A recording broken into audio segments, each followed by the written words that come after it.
Question की बात करूं, बहुत अच्छा क्वेश्चन है। और जैसे हमने कल जो भी बात करी थी, हमने बात करी थी प्रोजेक्टाइल मोशन की, ठीक है। प्रोजेक्टाइल मोशन में मैंने कहा था अगर मैं हॉरिजॉन्टल से किसी भी एंगल पर किसी चीज को फेंकता हूं, तो अगर थीटा डिग्री एंगल पर फेंकता हूं तो मैंने बोला था हॉरिजॉन्टल रेंज हमेशा क्या रहेगी, सेम, जो कितनी होती है u cos theta. Entire journey में, यानी कि पूरी जर्नी में जो u cos थीटा रहती है हॉरिजॉन्टल, वो हमेशा क्या रहती है, सेम रहती है। और u sin थीटा क्या होती है तुम्हारी, बैरी होती है। u sin थीटा क्या होता है तुम्हारा, बैरी होता रहता है, ठीक है। तो अगर देखो उसके बाद मैंने बहुत सारे फार्मूला बताए थे, h मैक्सिमम का बताया था, r का बताया था, r मैक्सिमम का बताया था, टाइम ऑफ फ्लैटिंग बताया था, और प्रोजेक्टाइल की इक्वेशन बताई थी, ये सब बताई थी। उसी के आधार पर हम लोग क्वेश्चन करते हैं। देखो ये क्वेश्चन है, बहुत अच्छा क्वेश्चन है, इसको हम देखें। इसमें कहा गया है बेटा कि maximum height attend by A projectile is increased by, कितना इंक्रीज कर दिया गया, 10% इंक्रीज कर दी गई।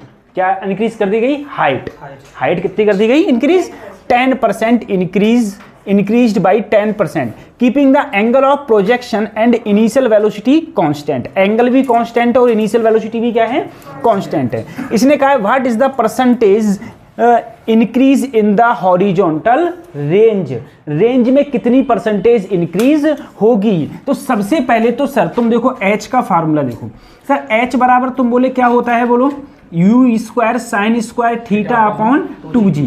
मैंने कहा सर r का फार्मूला बोलो, तुम बोले u square sine 2 theta, u square sine 2 theta. Sine 2 theta को अगर मैं लिखूं, क्या मैं ऐसे लिख सकता हूं 2 sine theta into cos theta upon क्या हो गया, g। अगर मैं इन दोनों का बटे कर दूं, अगर इन दोनों को डिवाइड करूंगा तो कुछ क्या ऐसे डिवाइड करूंगा सर जी, देखो ऐसे ही तो डिवाइड करूंगा, डिवाइड कर दिया, एक से u स्क्वायर से, एक साइन थीटा से, ऊपर क्या बचा बोलो, ऊपर क्या बचा, सिर्फ साइन थीटा, और नीचे, और ये इस 2 से देखो, ये सॉरी 2 यहाँ जाएगा, 2 जा कितना हो गया 4, और कॉस थीटा भी यहाँ जाएगा, तो ये क्या आया सर 1/4 tan थीटा। अरे यही तो आया, यही तो आया 1/4 tan थीटा।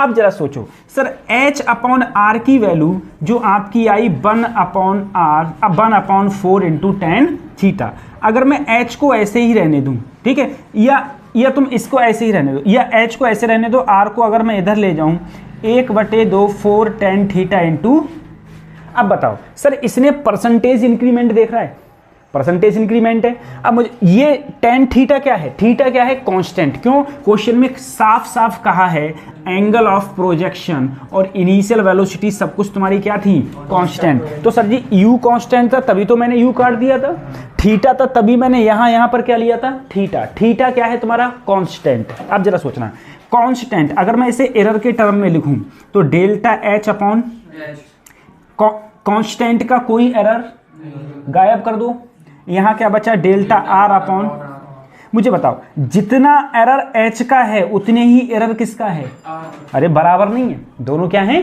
बराबर। तो अब देखो h का एरर कितना है 10%, तो r का भी एरर कितना होगा 10% ही होगा। समझ में आ गया, हो गया क्वेश्चन में क्या कहा गया है, क्वेश्चन में क्या गया है maximum height reached by a projectile is 4 metre, यानी कि h मैक्सिमम की वैल्यू क्या है 4 मीटर।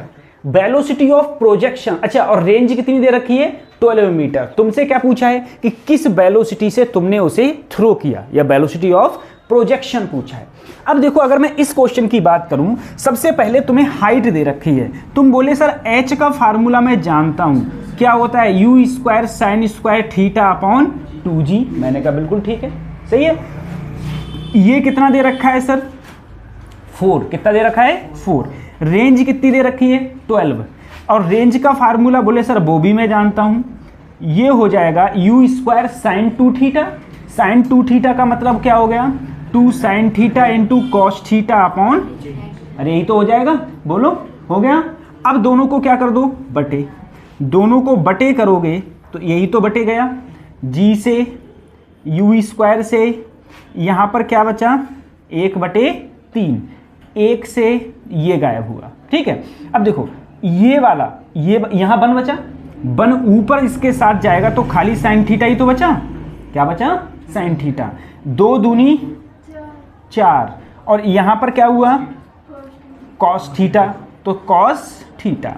सर साइन थीटा बटे कॉस थीटा, 4 कहाँ गया ऊपर, 4 कहाँ गया, ऊपर। ये क्या हो गया बच्चों, tan थीटा। क्या हो गया, tan थीटा। बिल्कुल सही लिखा है, ठीक है। sin थीटा तो ऊपर ही रहा, तो ये हो गया 4/3 इंटू tan थीटा, यही तो आ गया। अब सर जी अगर tan थीटा की वैल्यू मेरी ये आ गई, tan थीटा बेसिकली होता क्या था, अच्छा अब मेरा एंगल tan थीटा का ये आ गया। tan थीटा अगर ये आ गया, तुम बोलो सर tan थीटा क्या होता है, बोलो, परपेंडिकुलर अपॉन बेस। तो ये है तुम्हारा परपेंडिकुलर और ये क्या है, बेस। अब इससे तुम चाहो तो क्या निकाल लो, हाइपोथेनियस। क्या निकाल लो, हाइपोथेनियस। हाइपोथेनियस क्या हो जाएगा सर, हाइपोथेनियस बोलो, under root perpendicular square plus, sir perpendicular कितना है 4, कितना है 4, 16 और ये हो गया 9, तो अंडर रूट 25 मतलब क्या हो गया 5। आंसर कितना आ गया 5।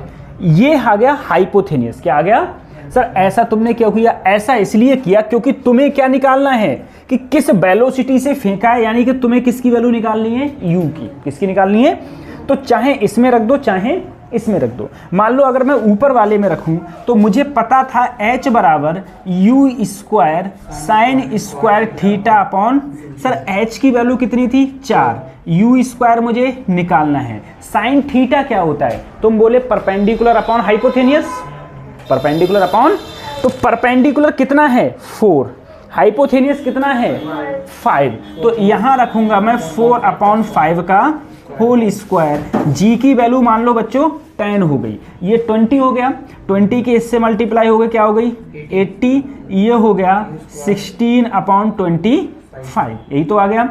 अब देखो अगर मैं वो सॉरी 16 से काटूं, ये हो गया 5 की इससे मल्टीप्लाई, तो यू स्क्वायर बराबर 125।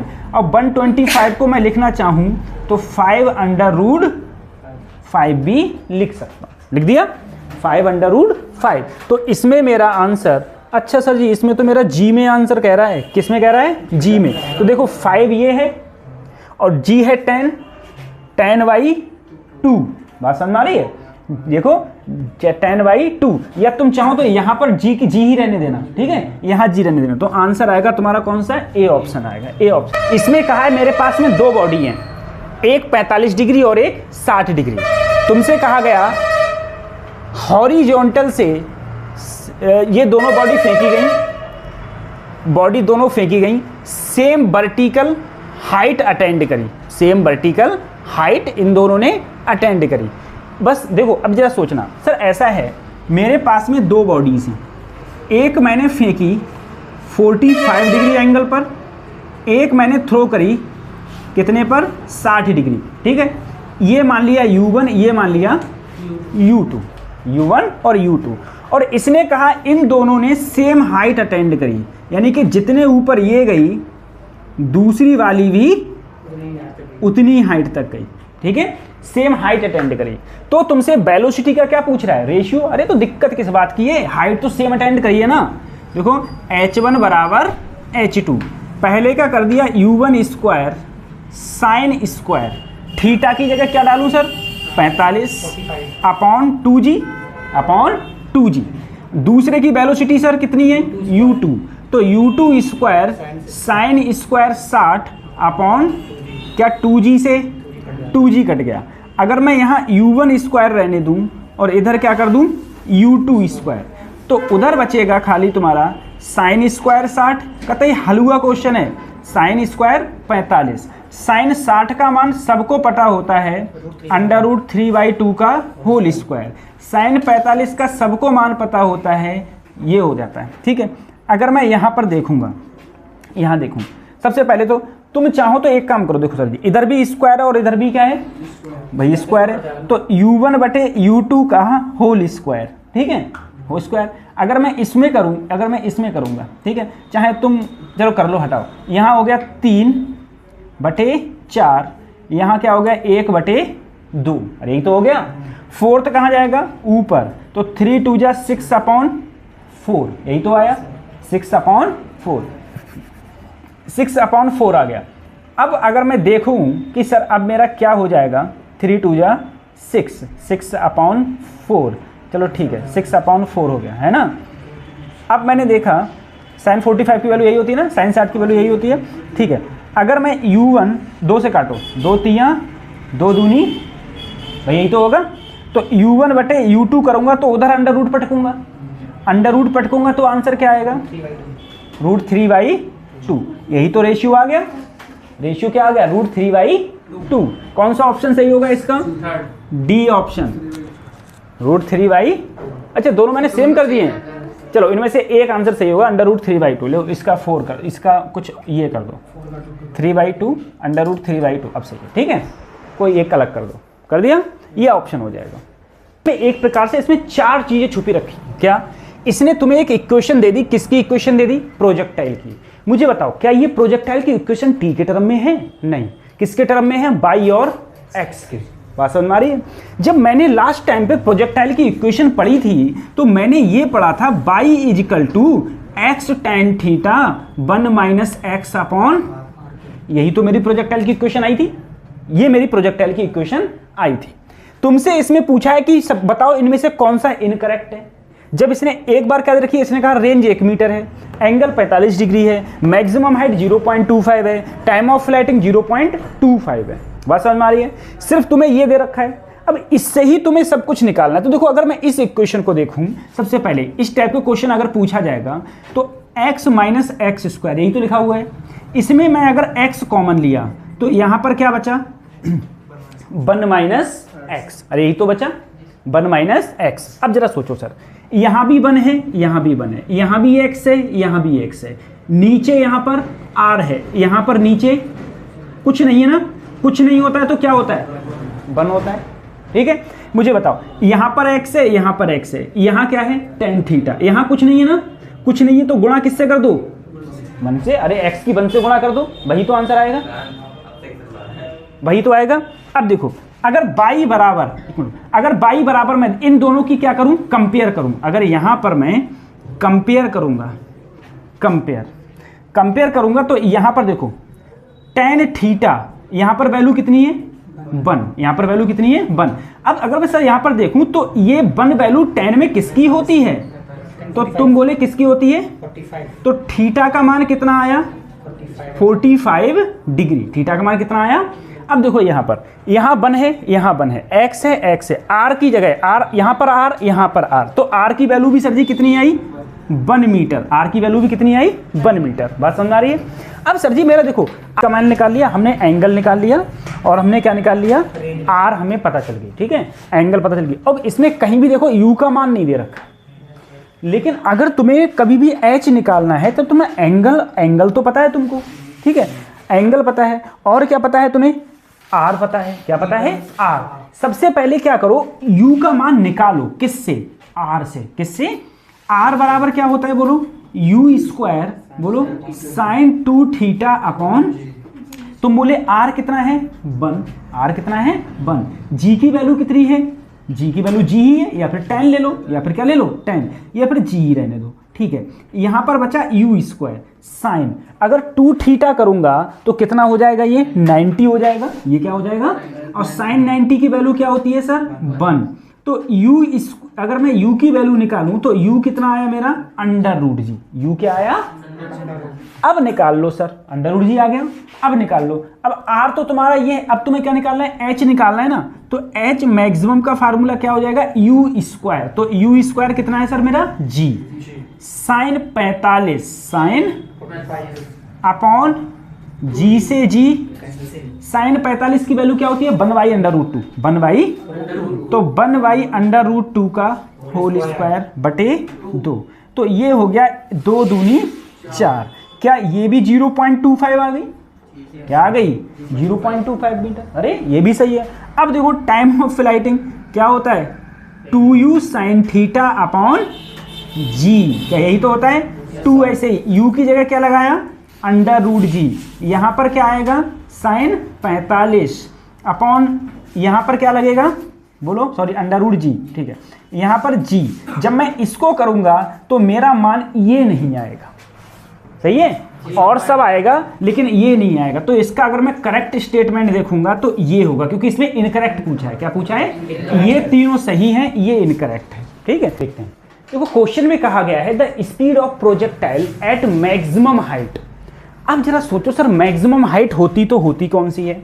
मैक्सिमम हाइट का मतलब है अगर मैं किसी एंगल पर किसी चीज को फेंका तो क्या वो ऐसे जाएगी?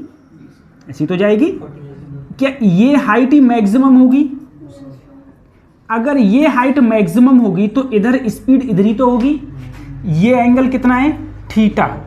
तो अगर इधर स्पीड तुम बोले कभी भी चेंज नहीं होती है, क्या होती है? वर्टिकल क्या होगी? 0। तो टोटल कितनी बची? u cos theta. वो किसके बराबर है? देखो इसने कहा है जो u है ना, जो u क्या है? u।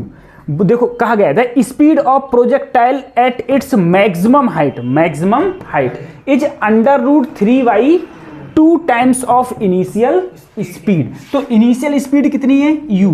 और ये कितनी है? √3 2 टाइम्स ऑफ मैक्सिमम हाइट पर। तो ये मैक्सिमम हाइट पे ही तो है। ये कहां पर हाइट है? मैक्सिमम हाइट पर इतने टाइम से u से u। तो इधर क्या बच गया? cos theta. और यहां पर क्या बचा? cos थीटा बराबर 2/√3। यही तो बचा, cos थीटा बराबर 2/√3। सॉरी थोड़ी गलती कर दी हमने, ये गलती कर दी। देखो इसमें उल्टा होता है। इसने कहा है इनिशियल स्पीड कितनी है बच्चों? u है। क्या है? u। और इसने कह दिया कि u जो होगा वो √3/2 टाइम्स होगा किसके? u cos थीटा के। ठीक है, u से u कट गया तो cos थीटा की वैल्यू आई √3/2। अब देखो सर √3/2 का मतलब क्या हो गया? cos में √3/2 किसका मान होता है बोलो? 30 का। तो थीटा की वैल्यू ही मेरी आ गई 30 आ गई। अब देखो अगले क्या कहा गया? अगले कहा गया if the range of projectile is p times the maximum height. मतलब रेंज है और इधर क्या है? हाइट। कितने टाइम्स है? p times. तो सबसे पहले तो रेंज का फार्मूला रखो। किसका रखो? रेंज का फार्मूला क्या होता है sir? u² sin 2 theta upon g। अब किसका रखो? हाइट का। हाइट का क्या होता है? u² sin² थीटा अपॉन, और ये क्या है बच्चों? p टाइम्स तो है, g से u² से sin 60। यहां पर क्या हो गया? sin 60। sin 60 की वैल्यू तुम बोले सर √3/2। नीचे कुछ नहीं है तो 1। यहां पर कितना है? 1। और ये 1 इसके साथ ही में तो आ जाएगा, तो ये इधर हो जाएगा। ये क्या हो जाएगा? देखो ये 2 कहां जाएगा? सबसे ऊपर। सबसे कहां जाएगा?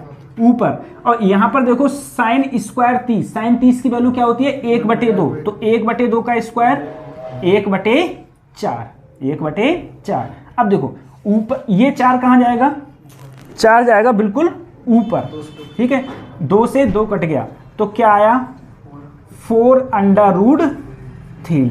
तो p की वैल्यू क्या आएगी? 4/3। ये आंसर हो जाएगा। परसेंट जो चांसेस रहते हैं वो इसी से पूछे जाते हैं। ठीक है, इसी टाइप से क्वेश्चन पूछे जाएंगे। अब मैंने तुम्हें हर टाइप के क्वेश्चन भी करा दिए। अभी भी बहुत सा टाइप के क्वेश्चंस रह गए हैं, वो मैं आज आपको कुछ पीडीएफ भेजूंगा। वो पीडीएफ आप देख लेना, उसमें क्वेश्चन सॉल्व कर लेना जो होंगे, देख फिर बाद में हम बता देंगे तुमको। ठीक है, क्योंकि सारे क्वेश्चंस मतलब number of bundles of questions कराना यहाँ पर पॉसिबल नहीं है, नहीं तो ऐसे ही हमारा सारा का सारा टाइम चला जाएगा। दूसरी चीज देखो, अगर मैं कोई दूसरा तरीका देखूं, दूसरा तरीका ये है किसी हाइट पे मैं गया, मैंने यही तो बोला था तुमसे, अरे किसी हाइट पे मैं गया और हाइट पे जाके मैंने सीधे किसी चीज को इधर की ओर थ्रो किया। ठीक है, किस वेलोसिटी से? u वेलोसिटी से। क्या हमेशा ऐसा चलता रहेगा? नहीं, वो कुछ ऐसे जाके ऐसे गिर जाएगा। अरे बोलो, ऐसे गिर गया। जितनी दूरी तय करेगा उसको ही हम लोग रेंज बोलेंगे। क्या बोलेंगे? रेंज। अच्छा, अब मुझे बताओ, क्या u कभी चेंज होगा? नहीं। हॉरिजॉन्टल वेलोसिटी कभी चेंज, और ये फेंकाई किसमें है? हॉरिजॉन्टल में। तो इधर भी u, हर कंडीशन में क्या रहेगा? u रहेगा। कितनी हाइट है तुम्हारी? h है। रेंज क्या है? r है। अब तुम जरा एक बात समझो सर, जब मैंने u इधर फेंका, इधर की ओर फेंका, ठीक है, इधर फेंका मैंने, अगर यू इधर फेंका, अब मेरे एक बात समझ में नहीं आ रही है सर, मैंने इधर यू तो नीचे, जो नीचे मैंने कुछ फेंका क्या? नहीं, मैंने सिर्फ इधर फेंका। अगर मैंने सिर्फ इधर फेंका तो नीचे तो कोई, नीचे कौन खींच रहा है? धरती। कहाँ खींच रहा है? मुझे एक बार बताओ, अभी ये ऐसे रुका हुआ है, क्या धरती खींच रही है? नहीं। अब मैं इसे छोड़ दूं, धरती खींचेगी, लेकिन इसका इनिशियल वेलोसिटी क्या होगी? 0, तभी तो 0 से वेलोसिटी बढ़ेगी। तो नीचे मैंने कोई ऐसे थोड़ा खींचा, मैंने सीधे फेंका तो सिर्फ मैंने यू दिया, मेरा काम था सिर्फ यू देने का, ठीक है, हॉरिजॉन्टल। लेकिन धरती ने अपनी ओर खींच लिया। धरती खींचेगी तो जो इनिशियल बाई कंपोनेंट हो जाएगा वो कितना हो जाएगा? ठीक है, इनिशियल बाई कंपोनेंट कितना हो गया? 0। बोले ठीक है सर जी। अब जरा एक बात सोचो कि यहां से यहां तक आने में कुछ ना कुछ तो समय लगेगा। नीचे लाने के लिए कौन जिम्मेदार है? ग्रेविटी। कौन जिम्मेदार है? ग्रेविटी। प्रारंभिक वेग क्या है? 0, इनिशियल वेलोसिटी 0। आगे ले जाने के लिए कौन जिम्मेदार है? सिर्फ यू। यहां पर तो सिर्फ क्या है? हॉरिजॉन्टल वेलोसिटी क्या है? सिर्फ u। अगर हॉरिजॉन्टल तो मुझे बताओ कितना डिस्टेंस चलूं कि मैं नीचे आ जाऊंगा? कितना? h ही तो नीचे आ जाऊंगा। अब जरा सोचो, अगर मैं तुमसे कहूं s बराबर ut प्लस हाफ at, सब जगह बाई कर दो। क्या कर दिया? बाई, क्योंकि मुझे बाई में लेना है। मुझे बताओ कितनी दूरी चलूंगा क्या मैं नीचे आ जाऊंगा? h। इनिशियल वेलोसिटी सर जी कितनी है इसकी? 0, 1/2, एक ही जगह, यही तो टाइम ऑफ फ्लाइटिंग है t, वही तो समय लगेगा यहां से यहां तक आने में। तो अगर मैं यहां पर t² की बात करूंगा तो 2h अपॉन, अगर मैं t की बात करूंगा तो √ 2h अपॉन g हो जाएगा। टाइम ऑफ फ्लाइटिंग क्या हो जाएगा? t = √ 2h upon. अब मुझे बताओ आगे ले जाने के लिए कौन जिम्मेदार है? तुम बोले u। तो अगर मैं रेंज की बात करूंगा, इसमें रेंज तो वो होता है, आगे ले जाने के लिए u जिम्मेदार है, और time of flighting into time of, तो u ऐसे ही टाइम ऑफ फ्लाइटिंग कितना है? √ 2h अपॉन। तो देखो रेंज का फार्मूला ये है, टाइम ऑफ फ्लाइटिंग का फार्मूला ये है। अब मैं तुमसे एक क्वेश्चन पूछूं, मुझे तुम बताना, तुमने क्या किया? ऐसे बंदूक, ऐसे छत पे गए, तुम छत पे जाके तुमने ऐसे बंदूक तान दी और बंदूक से क्या किया? फायर किया। क्या किया? फायर। तुमसे कहा जाए बताओ गोली कितने टाइम में नीचे गिर जाएगी? तो गोली की वेलोसिटी पे डिपेंड, नीचे टकराने में जमीन से वेलोसिटी पे डिपेंड। टाइम सिर्फ किस पे डिपेंड करेगा? h पर। कितना डिपेंड करेगा? h पर। बात समझ में आ रही है? नहीं आ रही है? एक चीज जरा सोचो, अब क्या हुआ, वर्षा गई छत पे, अब छत पे जाके इन्होंने बंदूक छोड़ी इधर। क्या छोड़ी? बंदूक। कट्टा चला लेती हो लोग? नहीं चला मिलता है? अच्छा, कभी चलाए नहीं है? देखा है? अच्छा, तो सही है। ये बंदूक इधर छोड़ी इन्होंने, किस वेलोसिटी से छोड़ी? u से। अब मुझे बताओ सर, ये जाएगी ऐसे टकराएगी? बिल्कुल सही है। जिस टाइम तुमने इसका ट्रिगर दबाया उसी टाइम तुमने एक स्टोन छोड़ा यहां से। एक क्या छोड़ा? स्टोन। बात समझ में आ रही है? स्टोन यहां से छोड़ा, ऐसे रोक के ऐसे छोड़ा। तो मुझे बताओ इसने यहां से यहां तक आने में मान लो t1 समय लगा, और इस गोली को यहां से यहां तक आने में मान लो, कौन सा बड़ा होगा, बराबर होगा, क्या होगा? तो दोनों टाइम क्या होंगे? बराबर। दोनों टाइम क्या होंगे? क्यों? क्योंकि इसे भी नीचे लाने के लिए सिर्फ जिम्मेदार, इसे भी नीचे लाने के लिए सिर्फ जिम्मेदार g। बात समझ आ रही है? तो जितने टाइम में ये यहां से यहां आएगा उतने ही टाइम में गोली भी कहां गिर जाएगी? जमीन पर गिर जाएगी। बात समझ आ रही है? बस अंतर इतना है कि गोली जो चल रही है तो उसकी कुछ रेंज होगी, और रेंज के लिए कौन जिम्मेदार है? जितना ज्यादा u उतनी ज्यादा रेंज होगी, जितना ज्यादा u होगा उतना ज्यादा क्या होगी? रेंज। तो ध्यान रखना, जो टाइम ऑफ फ्लाइटिंग होगा इस वाले में वो किस पर डिपेंड करेगा? h पर डिपेंड करेगा। जितनी ज्यादा हाइट होगी उतनी ज्यादा h होगी, लेकिन जो रेंज होगा वो होगी u √ 2h अपॉन g। बात समझ आ रही है? ये